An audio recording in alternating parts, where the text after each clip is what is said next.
चलिए हम देखते हैं पॉलिटी के एनसीईआरटी क्लास 8 के 10 चैप्टर के नाम है कानून और सामाजिक न्याय। आपने क्लास 7 के पुस्तक में पढ़ा था बाजार में एक कमीज, और इसको आपको याद होगा कि वहाँ हमने देखा था कि बाजारों की श्रृंखला किस तरह कपास उत्पादों के सुपर बाजार में कमीज खरीदने वाले ग्राहक से जुड़ देता है। इस श्रृंखला में हर मोड़ पर क्रय विक्रय चल रहा है। कपास पैदा करने वाला छोटा किसान, इरोद के बुनकर या कपड़ा निर्यात कारखाने के मजदूर कमीज के उत्पाद में प्रत्यक्ष या अप्रत्यक्ष रूप से वो शामिल बहुत सारे लोग बाजार में शोषण का शिकार होते हैं और उनके साथ उचित बर्ताव नहीं होता है। बाजार में हर जगह लोगों को शोषण की संभावना बनी रहती है, चाहे वे मजदूर हो, उपभोक्ता हो या उत्पादक हो। लोगों को इस तरह से शोषण से बचाने के लिए सरकार कुछ कानून बनाती है और इन कानूनों के जरिए इस बात की कोशिश की जाती है कि बाजार में अनुचित तौर तरीके पर अंकुश लगाया जाए।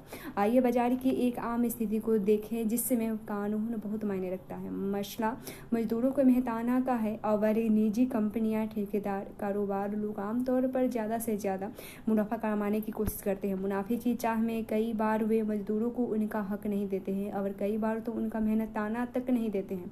मजदूरों को उनका मेहनताना न देना कानून की नज़र में गैर कानूनी या गलत है। मजदूरों को मेहनताना कम न मिले या उसको वाजिब मेहनताना मिले, इस बात को सुनिश्चित करने के लिए न्यूनतम वेतन का भी एक कानून बनाया गया है और इस कानून के तहत किसी भी मजदूर को न्यूनतम वेतन से कम मजदूरी नहीं दी जा सकती और न्यूनतम वेतन में हर कुछ साल में बढ़ोतरी कर दी जाती है। और जिस तरह मजदूरों को सुरक्षा प्रदान करने के लिए न्यूनतम वेतन का कानून बनाया गया है, उसी तरह बाजार में उत्पादकों के, उपभोक्ताओं के हितों की रक्षा के लिए कानून बनाए गए हैं और इन कानूनों के जरिए मजदूरों, उपभोक्ता और उत्पादक तीनों के संबंध को इस तरह संचालित किया जाता है और उसमें से किसी का भी शोषण न हो, इसको ध्यान रखा जाता है।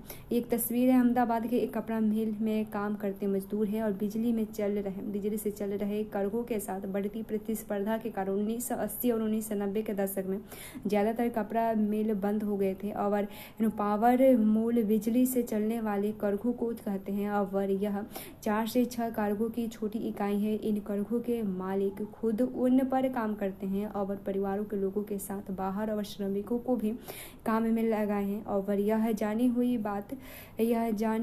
बात है कि बिजली से चलने वाले कर्गों की कार्य स्थिति बहुत खराब होती है। कानून बना देना ही काफ़ी नहीं है। सरकार को यह भी सुनिश्चित करना होता है कि कानून को वो लागू किया जाए। इसका मतलब यह है कि कानून को लागू किया जाना बहुत ज़रूरी होता है और जब कोई कानून ताकतवर लोगों के कमज़ोर लोगों की रक्षा के लिए बनाया जाता है तो उसको लागू करना और भी महत्वपूर्ण बन जाता है। उदाहरण के लिए प्रत्येक मजदूर को सही वेतन मिले, यह सुनिश्चित करने के लिए सरकार को कार्यस्थलों का नियमित रूप से निरीक्षण करना चाहिए और अगर कोई कानून का उल्लंघन करता है तो उसको सजा देनी चाहिए। अगर मजदूर गरीब या शक्तिहीन है तो आमदनी गंवाने या बदले की कार्रवाई के डर से वह कम वेतन पर ही काम करने का तैयार हो जाता है।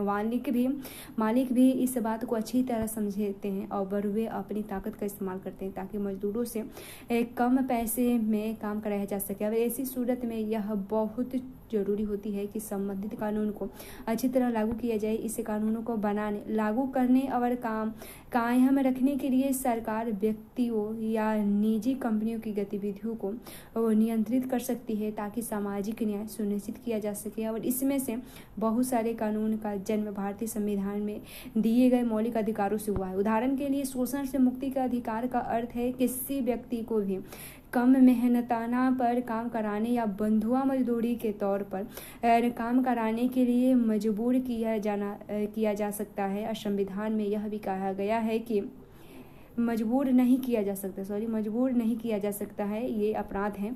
और संविधान में यह भी कहा गया है कि 14 साल से कम उम्र के किसी भी बच्चे को किसी कारखाने या खदान या किसी अन्य खतरनाक व्यवसाय में काम पर नहीं रखा जाएगा। व्यवहार में ये कानून किस तरह सामने आते हैं, ये कानून सामाजिक न्याय की चिंताओं को किस हद तक संबोधित करते हैं, इस अध्याय में हम ऐसे ही कुछ सवालों की पड़ताल करेंगे। यहाँ जो चित्र दिया गया है 2001 की जनगणना के मुताबिक भारत में 5 से 14 वर्ष की उम्र के 1.2 करोड़ बच्चे विभिन्न व्यवसायों में नौकरी करते हैं और इनमें से बहुत सारे बच्चे खतरनाक कारखानों में भी काम करते हैं। 2006 के अक्टूबर महीने में सरकार ने 14 साल से कम उम्र के बच्चों को घर, ढाबों या रेस्तरां में या चाय की दुकानों आदि में नौकरी पर रखने की प्रथा पर पाबंदी लगा दी थी और बाल मजदूरी रोकथाम अधिनियम में संशोधन करके अब यह प्रावधान किया गया है कि इतने छोटे बच्चों को नौकरी पर रखना एक गंभीर अपराध है। अगर कोई व्यक्ति इस कानून का उल्लंघन करता है तो उसे 3 माह से 2 माह तक जेल की सजा होगी या 10,000 से 20,000 रुपये का जुर्माना हो सकता है। केंद्र सरकार ने राज्य सरकार को निर्देश दिया है कि वे घरेलू नौकर के तौर पर काम करने वाले बच्चों को मुक्त कराने की उनके पुनर्वास की योजना बनाए और अभी तक महाराष्ट्र, कर्नाटक और तमिलनाडु केवल इन्हीं 3 सरकारों ने ऐसी योजनाएं प्रकाशित की है और इससे कानून के पारित होने के 1 साल में भी ज़्यादा समय बाद आज जो हुआ है 74% घरेलू बाल मजदूर 16 साल से कम उम्र के बच्चे हैं जो काम कर रहे हैं। ये भोपाल की गैस त्रासदी है।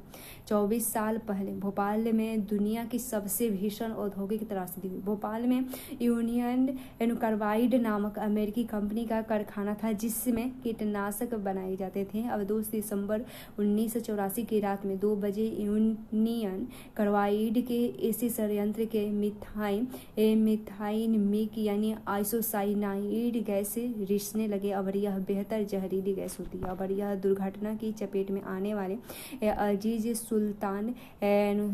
सुल्तान तकरीब 12:30 बजे मुझे ये बोलती है कि 12:30 बजे मुझे अपने बच्चे की तेज खांसी की आवाज़ सुनाई दी और कमरे में हल्की सी रोशनी थी और मैंने देखा कि पूरा कमरा सफ़ेद हुए धुएं से भरा हुआ था और मुझे लगा कि चीखने की आवाज़ सुनाई दी है और सब कह रहे थे भागो भागो। और इसके बाद मुझे भी खांसी आने लगी। लगता था कि जैसे मैं आग में सांस ले रही हूँ और आंखें बुरी तरह जलने लगी थी।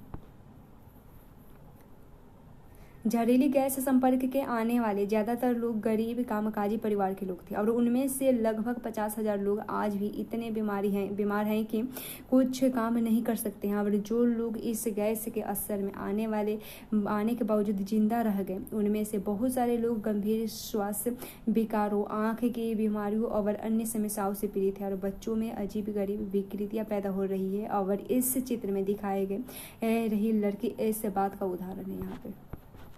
और यह तस्वीर जो है यह तबाही कोई दुर्घटना नहीं है और यूनियन कार्बाइड ने पैसा बचाने के लिए सुरक्षा उपायों को जानबूझकर नज़रअंदाज किया था। और 2 दिसंबर की त्रासदी में बहुत पहले भी कारखाने में गैस का रिसा हो चुका था और इस दुर्घटना में एक मजदूर की मौत हुई थी जबकि बहुत सारे घायल भी हुए थे। ये जो तस्वीर है ये है सबूतों से पूरी तरह साफ था कि इस महाविनाश के लिए यूनियन कार्बाइड की ही दोषी है और लेकिन कंपनी ने अपनी गलती मानने से इनकार कर दिया था। और इसके बाद शुरू हुई कानूनी कार्रवाई लड़ाई में पीड़ितों की ओर से सरकार ने यूनियन कार्बाइड के खिलाफ दीवानी मुकदमा दायर की थी और 1985 में सरकार ने $3 अरब का मुआवजा मांगा था और लेकिन 1989 में केवल $47 करोड़ के मुआवजे पर अपनी सहमति दे दी थी। और इस त्रासदी से जीवित बच निकलने वाले लोगों ने इस फैसले के खिलाफ सर्वोच्च न्यायालय में अपील की मगर सर्वोच्च न्यायालय ने भी इस फैसले में कोई बदलाव नहीं किया था। ये जो तस्वीर है यूनियन कार्बाइड के कारखाने तो बंद कर दिए गए लेकिन भारी मात्रा में विषैले रसायन वहीं छोड़ दिए गए और ये रसायन रिस कर जमीन में जा रहे हैं और जिससे वहाँ का पानी दूषित हो रहा है। और यह षड्यंत्र डालो और केमिकल नामक कंपनी के कब्जे में है जो इसकी साफ सफाई का जिम्मा उठा रही है। और ये है 14 साल बाद भी लोग न्याय के लिए संघर्ष कर रहे हैं और वे पीने के साफ पानी, स्वास्थ्य सुविधाओं के यूनियन कार्बाइड के जहर से ग्रस्त लोगों के लिए नौकरियों की मांग कर रहे हैं। और उन्होंने यूनियन कार्बाइड के चेयरमैन एडसन को सजा दिलाने के लिए भी आंदोलन किया था। देखते हैं एक मजदूर की कीमत क्या होती है। अगर आप भोपाल के महाविनाश की वजहों को समझ जाते हैं तो सबसे पहले यह जानना पड़ेगा कि यूनियन कार्बाइड ने भारत में ही अपना कारखाना क्यों खोला था।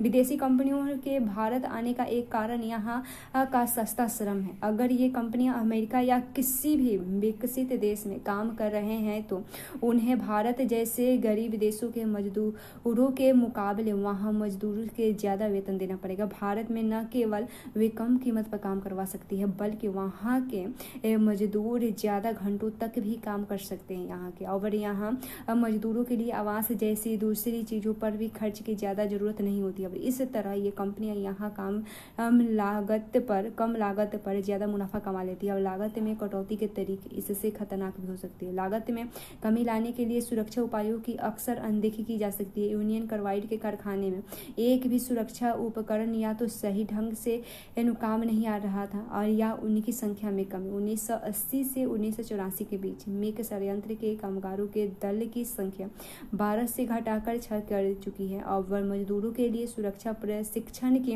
अवधि तो 6 महीने से घटाकर केवल 15 दिन तक ही कर दी थी। मेक कारखानों के लिए रात की पाली के मजदूर पर पद की खत्म कर दिया गया था। और यूनियन कार्बाइड के भोपाल और अमेरिकी संयंत्रों में सुरक्षा व्यवसाय में फर्क जानने के लिए नीचे पढ़ें।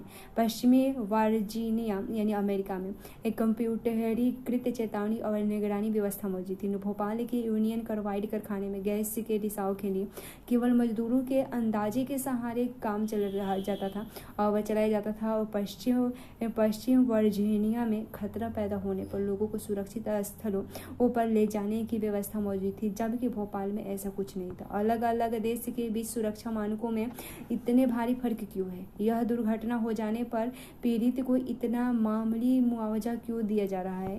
और इस बात का जवाब यह है कि भारतीय मजदूर का मोल अभी भी ज़्यादा नहीं माना जाता है और एक मजदूर जाता है तो फौरन उसकी जगह दूसरा मिल जाता है। हमारे यहाँ बेरोजगारी इतनी ज़्यादा है कि थोड़ी सी तनख्वाह के बदले न जाने कितने लोग असुरक्षित स्थितियों में भी काम करने के लिए तैयार हो जाते हैं। मजदूरों की इस कमजोरी का फायदा उठाकर मालिक कार्यस्थल पर सुरक्षा की जिम्मेदारी से बच जाते हैं। इस तरह भोपाल गैस त्रासदी के इतने सालों बाद भी मालिकों के बर्बर रवैये के कारण निर्माण स्थलों, खदानों या कारखानों में दुर्घटना की खबरें हर रोज आती रहती है। सुरक्षा कानून का क्रियान्वयन देखें। कानून बनाने और लागू करने वाले संस्था के नाते यह सुनिश्चित करना सरकार की जिम्मेदारी है कि सुरक्षा कानून की सही ढंग से लागू किया जाए और सरकार को इस बात का भी ध्यान रखना चाहिए कि आर्टिकल 21 में दिए गए जीवन का अधिकार का उल्लंघन न हो। जब यूनियन कार्बाइड संयंत्र में सुरक्षा मानकों की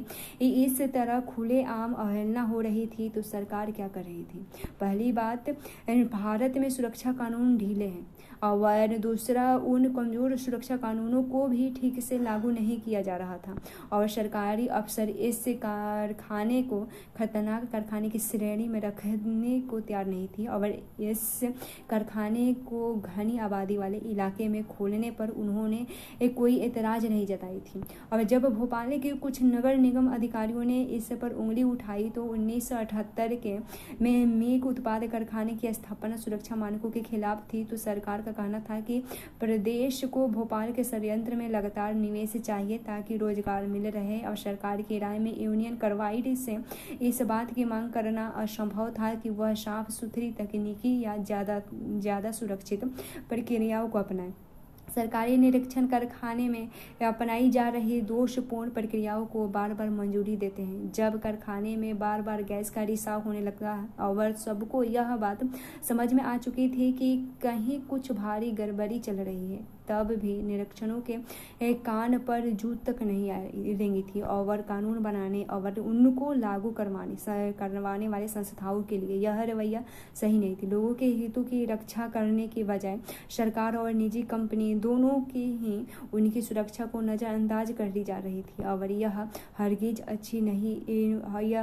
अच्छी स्थिति नहीं थी। जब भारत में स्थानीय और विदेशी व्यवसाय नए कारखाने खुलते जा रहे थे तो मजदूरों के अधिकारियों की रक्षा करने वाले सख्त कानून और उनके ज़्यादा बेहतर क्रियान्वयन की ज़रूरत और बढ़ गई थी।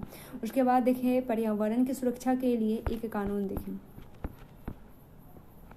ये एक तस्वीर है। हाल ही में एक ट्रैवल एजेंसी के आदेश दिया गया कि वह अपने कुछ ग्राहकों को 8 लाख रुपए का मुआवजा दिया। इन सैलानियों को मुआवजा इसलिए दिया जा रहा था क्योंकि कंपनी की लापरवाही के कारण वे डिज्नीलैंड देखने और पेरिस में खरीदारी ही करने से वंचित रह गए थे। और तो फिर भोपाल गैस त्रासदी के पीड़ित को जिंदगी भर की पीड़ा और नुकसान के बदले इतना कम मुआवजा क्यों मिला।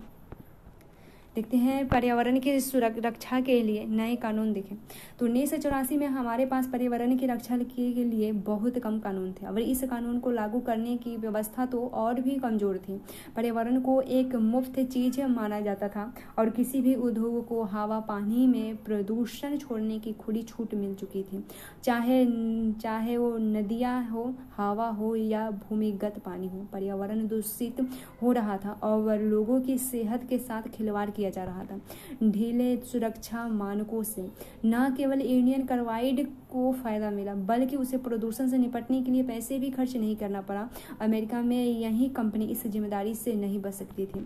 भोपाल त्रासदी में पर्यावरण के मुद्दों को अगली कतार में ला दी गई थी और कई लाख ऐसे लोग कारखाने से निकली जहरीले गैस का शिकार बन गए थे जो इस कारखाने से किसी भी तरह जुड़े नहीं थे। और इससे लोगों को यह एहसास हुआ कि मौजूदा कानून चाहे कितनी भी कमजोर हो वे केवल मजदूरों से ही संबंधित हैं और उनमें उन आम लोगों के अधिकारों पर ध्यान नहीं दिया गया जो औद्योगिक दुर्घटनाओं के कारण घायल हो रहे हैं। पर्यावरणवादी कार्यकर्ताओं तथा अन्य लोगों के इस दबाव से निपटने के लिए भोपाल गैस त्रासदी के बाद भारत सरकार ने पर्यावरण के बारे में नए कानून बनाए। पर्यावरण को नुकसान पहुंचाने के लिए प्रदूषण फैलाने वाले को जिम्मेदार माना जाने लगा और इसके पीछे समझ यह थी कि हमारे पर्यावरण पर हमारी पीढ़ियों का भी हक बनता है और उससे केवल औद्योगिक विकास के लिए नष्ट नहीं किया जा सकता। अदालतों ने स्वस्थ पर्यावरण के अधिकार को जीवन का अधिकार का हिस्सा बताते हुए कई महत्वपूर्ण फैसले दिए। सुभाष कुमार बनाम बिहार राज्य 1991 के मुकदमे में सर्वोच्च न्यायालय ने कहा था कि जीवन का अधिकार संविधान के आर्टिकल 21 के तहत एक मौलिक अधिकार है और इसमें प्रदूषण मुक्त हवा और पानी का अधिकार भी शामिल है। यह सरकार की जिम्मेदारी है कि वह प्रदूषण पर अंकुश लगाए, नदियों को साफ रखने और जो दोषी हैं उन पर भारी जुर्माना लगाने के लिए कानून और प्रक्रिया तय करे। ये जन सुविधाएं के रूप में पर्यावरण देखें। हाल के वर्षों में न्यायालयों ने पर्यावरण से जुड़े मुद्दे पर कई कड़े आदेश दिए हैं। जैसे कई आदेशों से लोगों को रोजी रोटी पर भी बुरा असर पड़ता है। मिसाल के तौर पर अदालत ने आदेश दिया कि दिल्ली के रिहायशी इलाकों में काम करने वाले उद्योग बंद कर दिए जाए या उन्हें शहर से बाहर दूसरे इलाकों में भेज दिया जाए। इसमें से कई कारखाने आसपास के वातावरण को प्रदूषित कर रहे थे और इन कारखानों की गंदगी से यमुना नदी भी दूषित हो रही थी क्योंकि इन कारखानों को नियमों के हिसाब से नहीं चलाया जा रहा था। अदालत की कार्रवाई से एक समस्या तो हल हुई लेकिन एक नई समस्या पैदा हो गई कि कारखानों के बंद हो जाने से बहुत सारे मजदूरों के रोजगार खत्म हो जाएंगे। बहुतों को दूर दराज के इलाकों में जाना पड़ेगा जहां उन कारखानों के वो दोबारा चालू किया जा रहा था और अब प्रदूषण की समस्या इन नए इलाकों में पैदा हो रही थी। ये इलाके प्रदूषित होने लगे थे और मजदूरों की सुरक्षा संबंधी स्थितियों का मुद्दा अभी भी वैसा का ही वैसा था। भारत में पर्यावरणीय मुद्दों पर हुए ताजा अनुसंधानों से यह बात सामने आई कि मध्य वर्ग के लोग पर्यावरण की चिंता तो करने लगे लेकिन वे अक्सर गरीबों की पीड़ा को ध्यान में नहीं रखते। इसलिए उनमें से बहुतों को यह समझ में आता है कि शहर को सुंदर बनाने के वास्ते बस्तियों को हटा देना चाहिए या प्रदूषण फैलाने वाले फैक्ट्रियों के शहर के बाहर ले जाना चाहिए। लेकिन यह समझ में नहीं आता कि इससे बहुत सारे लोगों की रोजी रोटी भी खत्म हो सकती है। यहाँ तक कि एक तरफ स्वस्थ पर्यावरण के बारे में जागरूकता बढ़ रही है तो वहीं दूसरी तरफ मजदूरों की सुरक्षा के बारे में लोग ज़्यादा चिंता नहीं जता रहे हैं और अब चुनौती ऐसी समाधान ढूंढने के लिए है जिसमें स्वस्थ पर्यावरण का लाभ सभी को मिल सके। और इसका एक तरीका यह है कि हम कारखानों में ज़्यादातर स्वस्थ तकनीकी और प्रक्रियाओं को अपनाने पर जोर दें। इसके लिए सरकार को भी चाहिए कि वह कारखानों को प्रोत्साहन और मदद दे। उसे प्रदूषण फैलाने वाले पर जुर्माना करना होगा और इस तरह मजदूरों के रोजगार भी बच जाएंगे और समुदायों और मजदूरों के सुरक्षित पर्यावरण का अधिकार भी मिल जाएगा। ये तस्वीर है गाड़ियों से उत्सर्जित धुआं पर्यावरणीय प्रदूषण का एक बड़ा स्रोत है और 1998 के बाद सर्वोच्च न्यायालय ने अपने कई फैसलों में यह आदेश दिया कि दिल्ली में डीजल से चलने वाले सभी सार्वजनिक वाहन कंप्रेस्ड नेचुरल गैस यानी CNG ईंधन का इस्तेमाल करें। और इन प्रयासों से दिल्ली जैसे शहरों के वायु प्रदूषण में काफ़ी गिरावट आई, लेकिन centre for science and environment यानी नई दिल्ली की एक ताज़ा रिपोर्ट में कहा गया कि हवा में विषैली पदार्थ का स्तर काफ़ी ऊंचा है। ये विषैली पदार्थ पेट्रोल के बजाय डीजल से चलने वाली बसों या कारों के कारण पैदा हो रही है। उसके बाद देखें, ये एक और तस्वीर है बंद कारखानों के बाहर परेशान मजदूर। तो रोजगार छीने जाने के बाद बहुत सारे मजदूर छोटे छोटे व्यापार या दिहाड़ी मजदूरी करने लगे और कुछ मजदूरों को पहले से भी छोटे कारखाने में काम मिलता है जहाँ के हालात पहले से भी ज़्यादा शोषण भरे होते हैं और जहाँ कानूनों की स्थिति में भी ज़्यादा कमज़ोर होती है। ये है विकसित देश अपने विषैले और खतरनाक उद्योग को विकासशील देशों में ले जा रहे हैं ताकि इन देशों के कमजोर और कानूनों का फायदा उठा सके और अपने देशों को साफ सुथरा रख सके। दक्षिण एशियाई देश खास तौर से भारत, बांग्लादेश और पाकिस्तान कीटनाशक एस्बेस्टॉस बनाने वाली या जस्ते और शीशे को संसाधित करने वाली कारखाने को बड़े पैमाने पर यहाँ बुलाए जा रहे हैं। निष्कर्ष के तौर पर देखें, चाहे बाजार हो, दफ्तर हो या कोई कारखाना हो, बहुत सारी स्थितियों में लोगों को गलत और तरीके से बचाने के लिए कानून जरूरी है। निजी कंपनियां, ठेकेदार, व्यवसायी आदि ज़्यादा मुनाफा कमाने के चक्कर में गलत हथकंडे भी अपनाने लगते हैं। उदाहरण के तौर पर वे मजदूरों को कम मेहनताना देते हैं, बच्चों को से काम करवाते हैं या काम की स्थितियों पर ध्यान नहीं देते या पर्यावरण का ख्याल नहीं रखते हैं और इस तरह आसपास के लोगों को भी नुकसान पहुंचते हैं। ऐसे में सरकार की एक अहम जिम्मेदारी यह बनती है कि वह निजी कंपनियों के गलत तौर तरीके को रोकने और सामाजिक न्याय प्रदान कराने के लिए कानून बनाए, उनको लागू करे और उन पर निगरानी रखे। यानी न सरकार को केवल सही कानून बनाने चाहिए बल्कि उनको लागू भी करनी चाहिए। अगर कानून कमजोर हो और उसको सही ढंग से लागू न किए जाए तो उनसे भारी नुकसान हो सकता है। भोपाल गैस त्रासदी इस बात का सबूत है। इस दिशा में सरकार की तो जिम्मेदारी बनती ही है। आम लोगों को भी पर दबाव डालकर निजी कंपनी और सरकार दोनों को समाज के हित में काम करने के लिए बाध्य कर सकते हैं।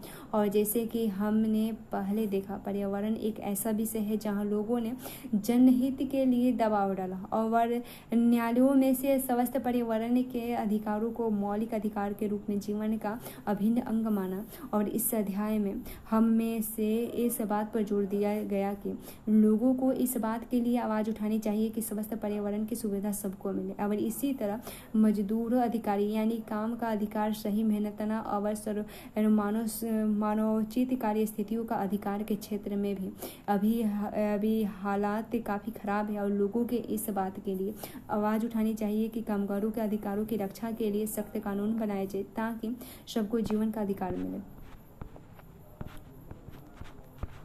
शब्द संकलन देखिए, उपभोक्ता जो व्यक्ति बाजार से बेचने के लिए नहीं बल्कि निजी स्थितियों के लिए कोई चीज़ खरीदता है उसे उपभोक्ता कहा जाता है। उत्पादक ऐसा व्यक्ति या संस्थान जो बाजार में बेचने के लिए चीज़ें बनाते हैं और कई बार उत्पादक अपने उत्पाद का कुछ हिस्सा निजी इस्तेमाल के लिए भी रख देते हैं, उदाहरण के लिए किसान।